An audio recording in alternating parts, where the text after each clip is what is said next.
என்கிட்ட ஒன்று வச்சுருக்கேன். ஸோ இதுதான் அது. நிறைய மணி கட்டிட்டு போயிட்டான். ஸோ இப்போ என்னென்னா, இப்போது டிஷர்ட் கலரில் இருக்குது. ஓகே, இப்போ எங்கள் வீட்டை நான் டோட்டலாக நானே கூட்ட போகிறேன். எங்கள் அம்மா இப்போ வந்து வீட்டில் இல்லை, வெளியே போயிட்டாங்க, கோயிலுக்கு போயிட்டாங்க. ஸோ அதனால தான் சேலஞ்ச் எடுத்துருக்கேன். இருந்துருந்தா எங்கள் அம்மா வந்து விட்டுருக்க மாட்டாங்க. நான் எப்படி கூட்டுன்னு எங்கள் அம்மாவுக்கு தெரியும்.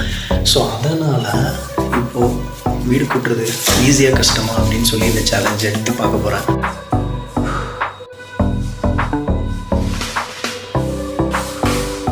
கட்டில் கடியிலேருந்து கூட்ட ஸ்டார்ட் பண்ணலான்னு பார்த்தா இவன் வர போய் படுத்துக்கிட்டான். சரி, ஓகே, கட்டில் கடியை மட்டும் விட்டுட்டு மற்ற இடத்துல கூட்ட ஸ்டார்ட் பண்ணலாம்.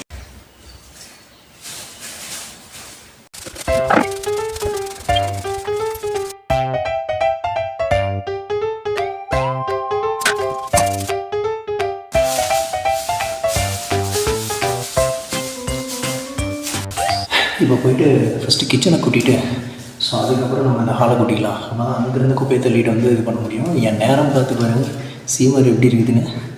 பாதி சீமார், முக்கால் சீமாரை காணும்.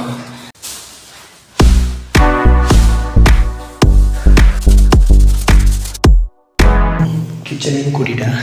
இப்போ இந்த ஹால் நான் கூட்டுறதுக்கு முன்னாடி ஃபஸ்ட்டு இந்த பெட்ரூமை கூட்டிட்டோம்னா, ஸோ காற்றடிச்சிருக்குது. சாமி பயந்தே போயிட்டு சமக்காத்து. ஐயோ சாமி. அதான் இப்போ வந்துட்டு அப்புறமா இதை நம்ம கூட்டினதுக்கப்புறம் இங்கே கூட்டினோம்னா நம்ம டோட்டலாக மற்ற இடத்த கூட்டிட்டோம்னா டோட்டலாக முடிஞ்சிடும். சாமி, இதுக்கே பெண்ட் எடுத்த மாதிரி ஆகிப்போச்சு.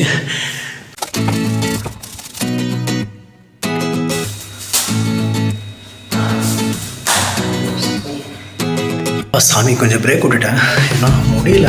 ஐயோ,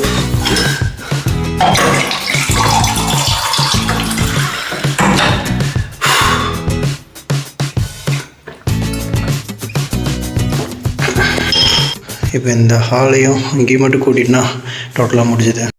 இது ஊட்டினதுக்கே சும்மா பெண்டு கழட்டுருச்சு. இன்னும் இந்த இடத்த விட்டோன்னா அவ்வளோதான் நினைக்கிறேன். ரொம்ப கஷ்டமான ஆள் தான்.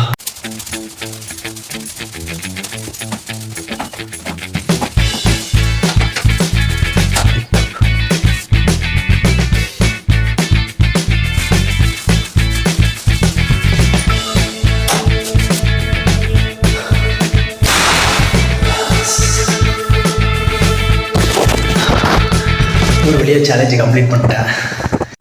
வெளியே கூட்டல, ஸோ வீட்டுக்குள்ளே மட்டும் தான் கூட்டணும்னு சொல்லி இதுக்கே பெண்டு கண்டு போச்சு. பஸ் சத்தியமாக ரொம்ப கஷ்டம் தான். சாமி, அம்மா எப்படி டெய்லியும் சொல்லி கூட்டுறாங்க. நான் கூட நீ கூட்ட விட முடியுதுங்க. நான் சரியாக கூட்ட மாட்டேன். இப்போ உடனே பெருசாக கூட்டினேன்னா என்னன்னு தெரியல. ஆனால் நியாயமாக நடந்துட்டேன். எல்லாருக்கும் கூட்டினேன். அதுக்கேற்ற மாதிரி பெண்டு கண்டுச்சு.